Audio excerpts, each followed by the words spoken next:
এখন রয়েছি বাংলাদেশের খুবই গুরুত্বপূর্ণ একটি স্টেশন। এই স্টেশনের নাম হচ্ছে পুরাদহ জংশন।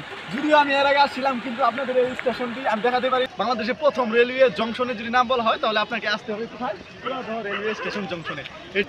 এটি যদি আপনি বাম দিকে চলে যান, তাহলে যাবেন কোথায়? ঈশ্বরদী হয়ে রাজশাহী, পঞ্চগড়, নাটোর, রংপুর, বগুড়া। আপনি যদি ডান পাশ দিয়ে রুটে চলে যান, তাহলে রাজবাড়ী জেলা, ফরিদপুর জেলা, গোপালগঞ্জ জেলা হয়ে যেতে পারেন। পরবর্তী সময়ে এটি পদ্মা সেতু হওয়ার পর পদ্মা সেতু হয়ে ঢাকার সাথে সংযোগ করা হয়। বাংলাদেশের প্রথম রেলওয়ে স্টেশন জংশন কুষ্টিয়া জেলার মিরপুর উপজেলার একটি গ্রামের নাম পুরাদহ জংশন। 1962 সালে 15 নভেম্বর সর্বপ্রথম এটি কলকাতা থেকে এই পুরাদহ স্টেশন হয়ে জগতী, মানে কুষ্টিয়া জগতী পর্যন্ত সর্বপ্রথম এই বাংলাদেশে ট্রেন চলাচল শুরু করে।